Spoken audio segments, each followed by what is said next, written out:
रहे हैं गंगा कैसेट की प्रस्तुति।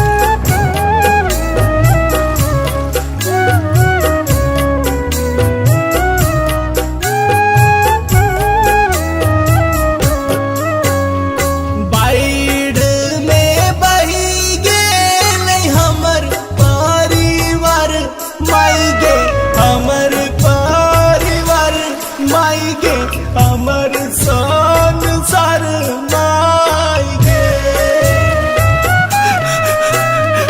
केहू नहीं छै जिंदगी के हमरो सहारा माई गे, छियै बे सहारा माई गे, छियै बे सहारा माई के।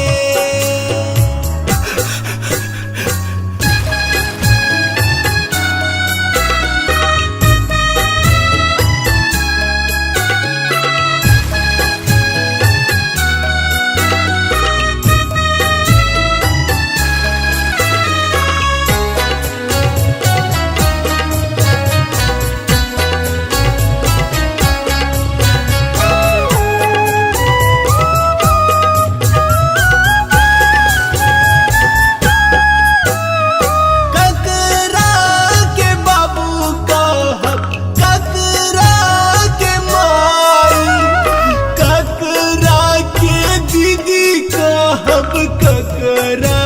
के भाई, ककरा के बाबू कहब, ककरा के माई, ककरा के दीदी कहब, ककरा के भाई। छइन भर में लुटी गेल हमर संसार माई के, अंगना दुआर माई के, छियै बे सहारा माई के।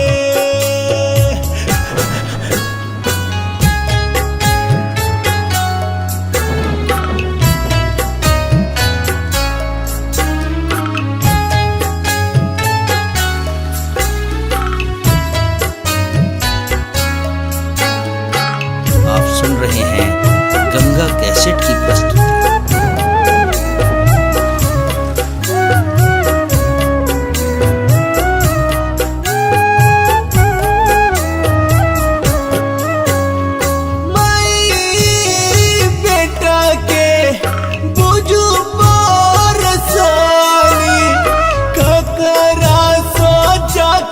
कहूँ दुख के कहानी,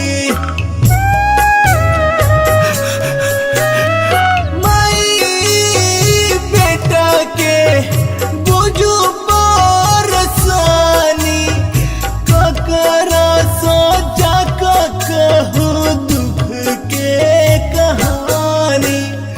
दादी वापस माई मोर परिवार, नहीं ता देव जान तोरे कसम छो माई गे। बाढ़ में बही गेल हमर परिवार माई गे, हमर परिवार माई गे, हमर संसार माई गे।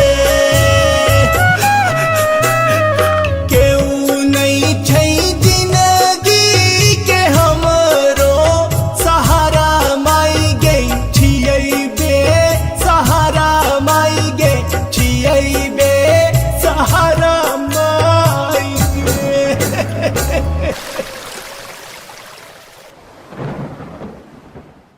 हमारे इस चैनल मिथिला जंक्शन को लाल बटन दबाकर सब्सक्राइब करें व घंटी के निशान का बटन दबाएं ताकि सभी नए वीडियो आप तक तुरंत पहुंचे, बिल्कुल मुफ्त।